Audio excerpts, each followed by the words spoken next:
ran from the imaginary enemy. 2 days later, the Turks show up.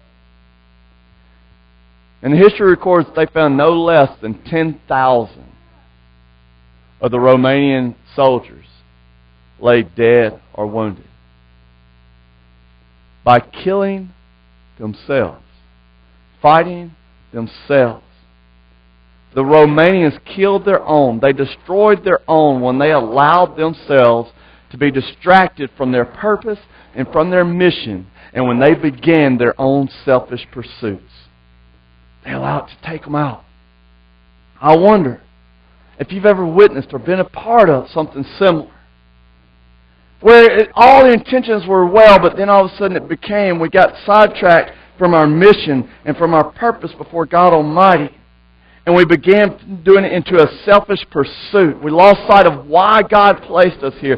Lost sight of where He brought us from. And then we began to justify our selfish motives. And like the people of Nehemiah chapter 5 verse 1, we start pointing the fingers. And before long, we lose the battle by destroying ourselves and those that we would have loved to have reached. For Nehemiah, he knew how to stop the mutiny. He knew how to stop the destruction. The Austrians, the sad thing about it, ain't a doubt in my mind that they could have stopped all of it in just a moment. And I mean, in the twinkling of an eye even, in the middle of gunshots, fire, chaos, yelling, confusion, there's one simple thing that could have stopped it all without even saying a word.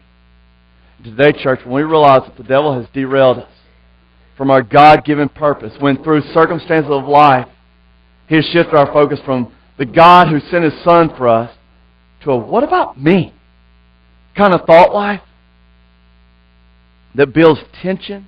What about me builds jealousy? What about me builds destruction from within? And when we begin saying, well, I'm as good as they are. Why am I going through what I'm going through? And they just seem to be blessed all the way. Why do they have and I have not? Why is it always difficult for me and easy for them? These thoughts are flags that the enemy has intoxicated us with distraction and that we're about to destroy those close to us and destroy our very own selves if we do not stop and declare a different stance very quickly.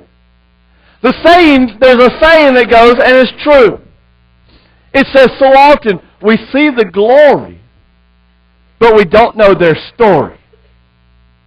It's kind of like ESPN. So often we compare our training to someone else's highlights. We compare our storm to their victory. We forget in order to have their victory, they went through a storm as well.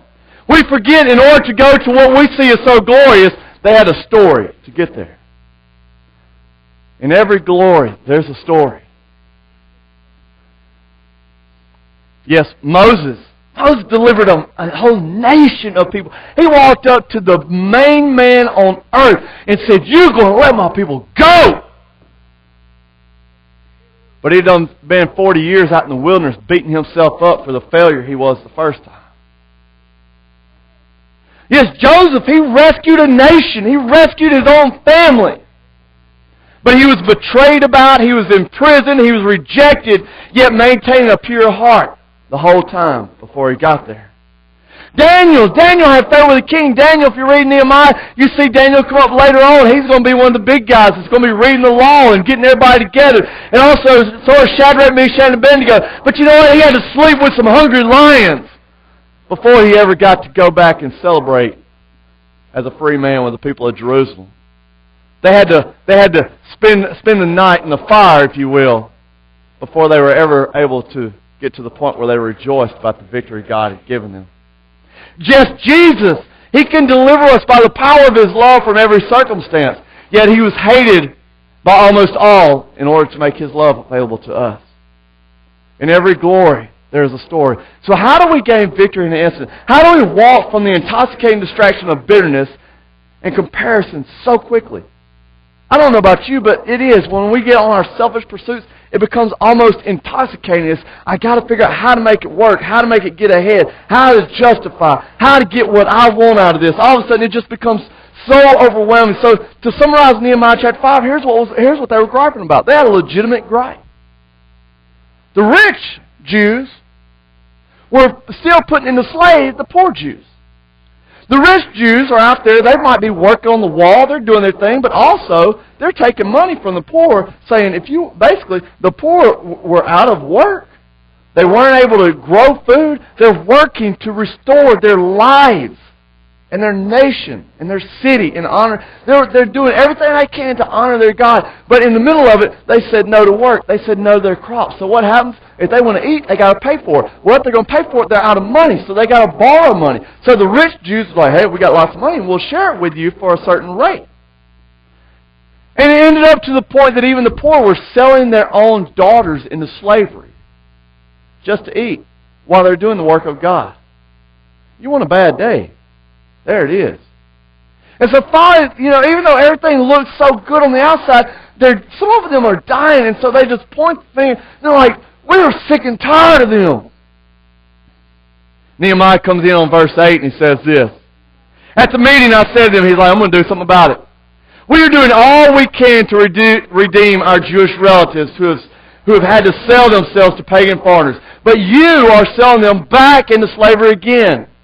How often do we have to redeem them? And they had nothing to say in their defense. Verse 9. He says, then I press further. What you're doing is not right. Should you not walk in the fear of God in order to avoid being mocked by the enemy nations? By verse 13, Nehemiah looks at him and it says, he shook the folds out of his robe and he said, if you fail to keep your promise, because they said we will give everything back, we're sorry. If you fail to keep your promise, may God shake you from your homes and from your property. Nehemiah chapter 8, something very interesting happens. Nehemiah walks in the middle of chaos. This work of God is going up. For 2 solid weeks, they've been working together. They've been building. They've worked through complaining. They've worked through hard times. They're working day. They're working night. They've gotten the outside enemy has come and surrounded them and saying, we're going to come in and wipe you out and destroy everything you're doing. But they keep being faithful. They keep pursuing. They keep working through every kink, if you will. Then all of a sudden they get here and what happens? And they're back down again. And what happens to Nehemiah? What he does in chapter 8, in verse 8, is this. It's like he walks up to the rich ones that are causing all trouble. And he says, wait, let me remind you while we're in this. And he raises the banner, if you will. He raises the banner of redemption. And he comes up in his words, and what he does is he declares back, wait, we are here to restore people from slavery, and you put them back into slavery. Let me remind you, we're on the same team. Redemption, redeeming those in slavery, giving them new life to people. He raised banner number 2. Number 2 was this. What he said in his words, he says, we're doing an incredible feat, and we walk and we live in respect and reverence and honor and fear of the greatness of our God. Y'all can have all the money, you're doing all this trouble. Let me just refocus. I'm not just here to gripe about what you're doing. Let me refocus you on why we're here to begin with, so that you can get out of your selfish pursuit and help build this up together. We're here for the redemption. We're forgetting our selfish motives so that we can redeem those caught in slavery in honor of our God. The message God gave me to share this week is pretty simple. When the enemy can't derail you by his own threats, when you aren't scared of his intimidation anymore, when you're no longer listening to the whispers, the whispers that say, what will they think? You're not good enough. What if you fail? What if it doesn't work? You've done too much. It's too late. You're too this and you're too that and you'll never stay. It'll never work. When the enemy can't derail you by his own threats, then he will attempt to bring you down by causing you to point the finger rather than just simply remind him and raise the banner. He will cause us to say, but you're the reason why, and that person's why, and that was why I don't go to church, and that was why I don't follow God anymore, and that was why I don't give anymore, and this was why that's happening, and that's why I quit praying for people, and that's why I quit talking to my family, and that's why I don't tell anybody about Jesus anymore, because I always got an excuse for them, and that's why I gave up, because I was praying, and everything bad started going on. It says, instead of pointing when he can't derail us by temptation any longer, He will attempt us to point the finger rather than raise the banner and say, I'm in this for my Lord. It's not about for the what. It's for the why. I'm here to restore for my Lord's kingdom, for His honor, for His glory. When He can't derail us by temptation, He will attempt to point the finger to do anything to keep us from raising the banner. The Austrians, imagine, have you ever watched, we've watched some old movies before, huh? Old fight movies, Civil War movies. There's a piece of the army that has never made sense to me until today. I've never understood. I thought these were the most nutso. I thought they must have been the bottom of the barrel, that nobody cared about them. But now I realize they were actually probably the most powerful part of the walking army. You know, you got the guys that come out there, we're going to go back to old days, okay? They come out there with guns, right? They got the guys who are doing the guns. They got the guys that are dragging the cannons. They got the guys that have the swords. And they got these crazy people that are carrying a flag. I'm thinking, forget the flag, get a gun, and even with a gun, I'm going to run. But these guys, and they're never right way in the back. And when they're charged, the flag is right up in the middle. These are like front liners. They're crazy. I never realized, though. Imagine if the Austrians at any point, when the fight broke out and they started shooting, what the infantrymen would have went, whoa! And what the horsemen would have went, whoa! And what they'd run through town and said, fire! They said, whoa! And everybody would say, oh! We're on the same team. Just simply because they rose the banner. When we raise the banner, it eliminates the confusion. When we raise the banner, it could have eliminated the chaos. Imagine what would have happened if those guys with the flags would have just simply went, wait, without a word. And everybody went, wow, sorry, we thought you were somebody else. We're on the same team, under the same flag. The banner could have solved it. In Exodus 17, there's an interesting thing that happens with Moses. The Israelites, they're in battle against the Amalekites. Moses' only job was to stand on the hill and to hold up the staff. That's all it was. His only job was to stand on top. He had the staff of God. He had the rod of God, as I'd call it. And his only job was to stand on top. He told Joshua, he said, let me tell you, he said, we're going to go out and we're going to fight in the morning. And I want you to go down, and I'm going to stand up on the hill, and I'm going to hold my staff up. I'm thinking like, look, let me hold the staff and you go. But Joshua said, okay, we'll do it. And it's evidently they start very early in the morning. My Bible doesn't tell me. Maybe yours does. But it says that he continued to hold it up until his arms would get tired. This battle is all day long.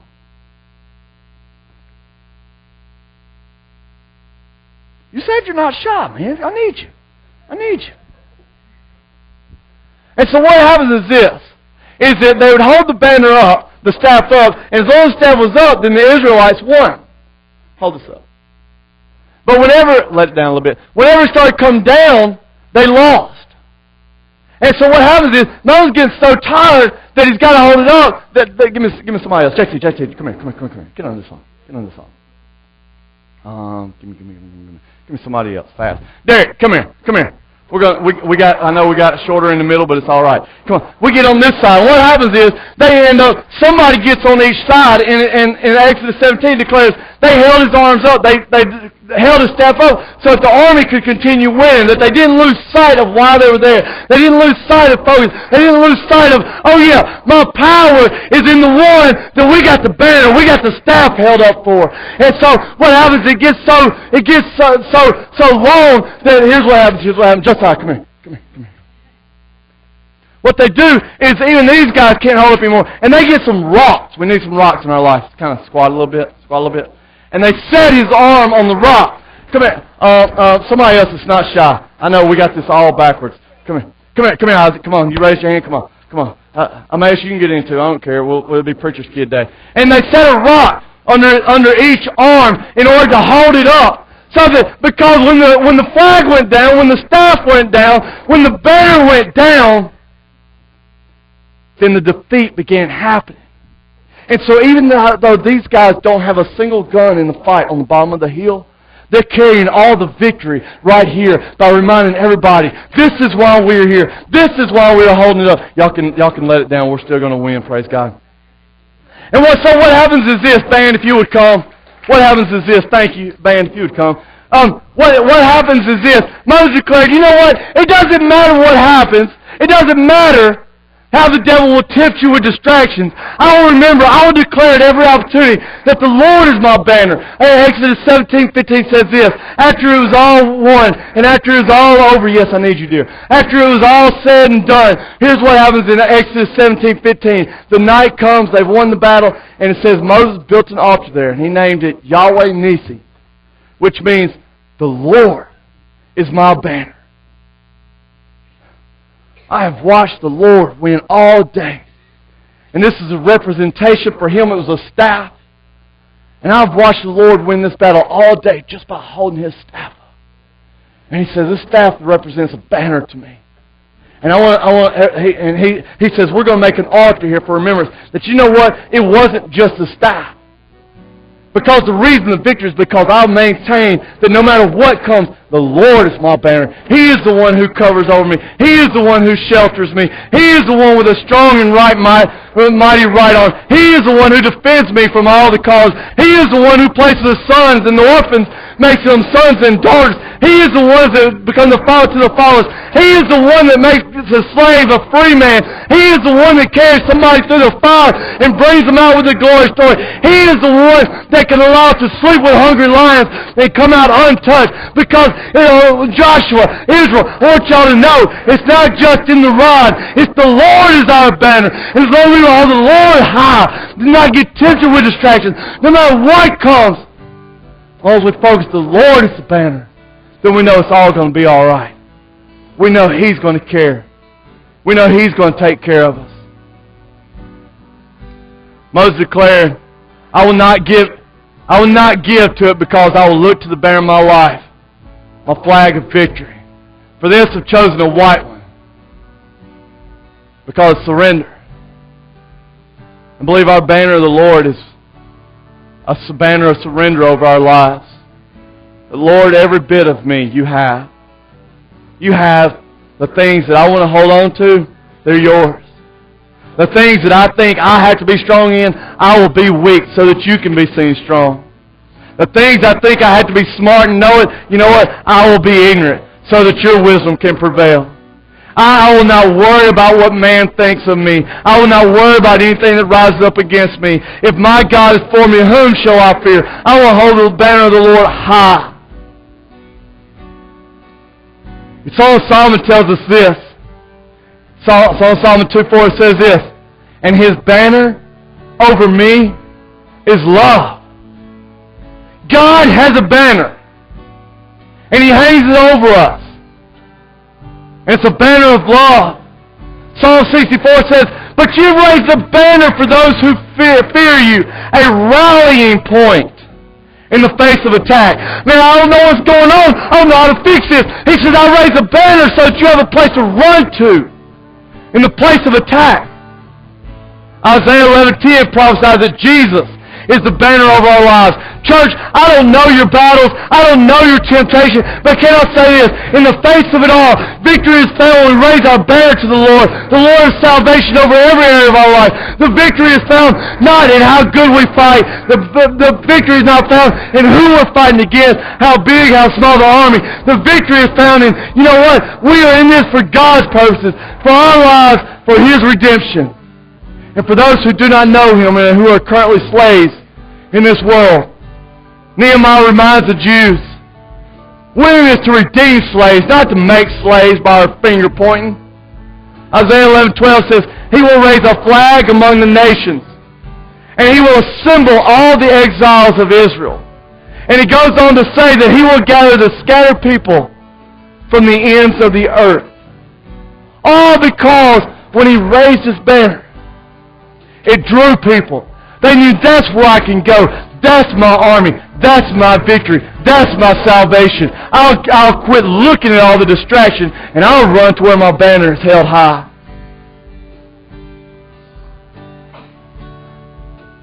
New Testament brings it up a step and it says this. Isaiah prophesied that Jesus was a banner over us for our salvation. Jesus went on to say, said, if you'll lift me high and lift me up, then I'll draw everybody to me. If you'll just continue to hold me up. Don't get sidetracked with the distractions. If you'll just hold me up, church. Don't get sidetracked, Christian, with the do's and the don'ts and the needs and the haves and the have-nots and the who has what and the despair of comparing. Don't get hung up in all the little traps that the devil tries to get us, pointing a finger at this one, that one. If you'll just hold me up, if you'll just hold me high, if you'll just raise me up high, then I will draw all my every man. You don't have to worry about who's in the fight because I'm going to draw them. I'm going to do it. All I'm asking is that you never back up, you never slow down, you never shame away from holding my banner up high. Church, today,